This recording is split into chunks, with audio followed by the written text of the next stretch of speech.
বন্ধুরা, আমরা মুরগুমাতে আছি হচ্ছে পলাশবিতান ইকো হাটে। আসুন আপনাদের রুম ট্যুরটা করিয়ে দিই। মানে আমরা ৩৮ জন গেছিলাম। যে রুমগুলোতে ছিলাম সেই রুমগুলোতে আপনাদের দেখিয়ে দিচ্ছি। এই যে প্রথম যেটা দেখতে পাচ্ছেন এটা হচ্ছে ১০ বেডের রুম। ১০ খানা মানে ৫ টা বেড আছে, ২ জন করে থাকতে পারবেন। রুমের ভিতরটা দেখুন, একদম সাজানো গোছানো রুম।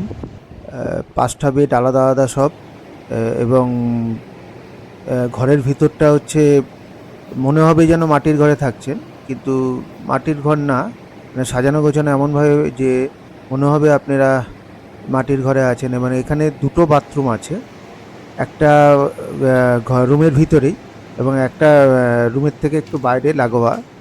এবং এইখানে বাইরেটা আপনারা যদি দাঁত বা দাঁত মাজা বা সেভিং করতে চান তাহলে বাইরে একটা বেসিন আছে, এবং ভিতরে বাথরুমের ভিতরে যা আধুনিক সরঞ্জাম থাকার দরকার সেগুলো সবই আছে। মানে গিজার থেকে শুরু করে, শাওয়ার থেকে শুরু করে, মানে ওয়েস্টার্ন কমোড সবই আছে এখানে। খুবই সাজানো গোছানো রুম এটা। মানে ১০ জন থেকে ১১ জন এটা নিশ্চিন্তে এই রুমটায় থাকতে পারবেন। আমাদের এর পরের রুমটা যেটা আছে এটা হচ্ছে 4 বেডের রুম, এবং এই রুমটাও খুব সাজানো গোছানো। দেখুন, একই রুম যদিও, মানে এদের গঠনগত বৈশিষ্ট্য রুমগুলো সবই একই রকম, কিন্তু এই রুমগুলোর আরেকটা বিশেষ বৈশিষ্ট্য আছে হচ্ছে যে যদি আপনারা মালপত্র রাখতে চান, তার জন্য মালপত্র রাখার জন্য একটা আলাদা জায়গা আছে, আমি একটু পরে দেখাচ্ছি আপনাদের। এবং বাথরুম একটাই আছে, এবং এখানে আপনার ৪ থেকে ৫ জন অনায়াসে থাকতে পারবেন।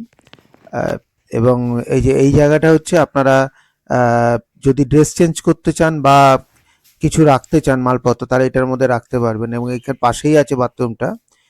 বাথরুমটার মধ্যেও যে সমস্ত রকম যা যা সরঞ্জাম থাকার দরকার সেগুলো সবই আছে। ওয়েস্টার্ন থেকে ওয়েস্টার্ন কমোড থেকে শুরু করে গিজার থেকে সবই আছে। এবং খুব সুন্দর পরিবেশটা, মানে পলাশবিতানে আসলে যেটা এক্সট্রা হিসাবে পাবেন সেটা হচ্ছে সাজানো গোছানো, একদম গাছপালায় ভর্তি। এবং এবার দেখুন একটা ছোট্ট দিঘি মতো আছে, এবং প্রায় ২ থেকে ৩ একর জায়গা নিয়ে। এটা হচ্ছে ৫ বেডের রুম, মানে ৫ জন থাকতে পারবেন এই রুমটায়।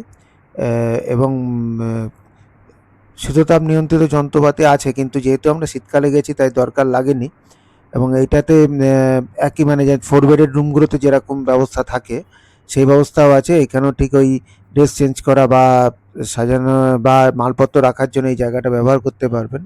এবং এখানে পাশে একটা দরজা আছে, যে দরজা দিয়ে আপনারা বাইরে বেরিয়ে যেতে পারবেন। এই যে এই দরজাটা, মানে ২টো দরজা আছে এটা এই রুমটাতে। এই রুমটা দিয়েও আপনারা বাইরে বেরাতে পারবেন, এবং একটাই টয়লেট আছে। দেখে নিন, এই একটাই টয়লেট আছে। খুব সাজানো গোছানো ঘরগুলো। এবং যেটা আরও একটু বলার বিষয় সেটা হচ্ছে এদের আতিথেয়তা, মানে ব্যবহার এত ভালো এই এদের লোকজনদের। সত্যিই আমরা খুব খুশি হয়েছি মানে এখানে থাকতে পেরে। এরপরে আমরা আরেকটা চলে যাচ্ছি আরেকটা দিকে, যেখানে ওইটাও হচ্ছে দিঘির পাড়েই বলতে গেলে। এবং দিঘির পাড়ে, এবং এইখানে পরপর ৩টে রুম আছে। এই ৩টে রুমই আমরা ছিলাম। আমরা একটা রুম আপনাদের দেখাবো। মানে এখানে রুমের বিশেষত্ব আলাদা কিছু নেই, মানে সবই একই রকম। কিন্তু রুমগুলোর যেটা আমাদের সবচেয়ে ভালো লেগেছে যে রুমগুলোতে অনেকখানি জায়গা আছে এক একটা রুমে। এবং মুরগুমাতে মানে খুব বিশেষ ব্যবস্থা তো আপনারা পাবেন না, কিন্তু যতটুকু আছে তার মধ্যে যথেষ্ট ভালো। মানে আমরা যে বাজেটে এসছি সেই বাজেটে যথেষ্ট ভালো ব্যবস্থা। আপনারা অবশ্যই মুরগুমাতে আসলে পলাশবিতানে থাকুন। এবং এদের কন্ট্যাক্ট নাম্বার আমি আমার ডেসক্রিপশন বক্সে দিয়ে দেবো। যদি ভালো লাগে তাহলে আমার ইউটিউব চ্যানেলটাকে আপনারা সাবস্ক্রাইব করুন, এবং আমার এই ভিডিওটাকে লাইক বা শেয়ার করুন। ধন্যবাদ। ভালো থাকবেন সব।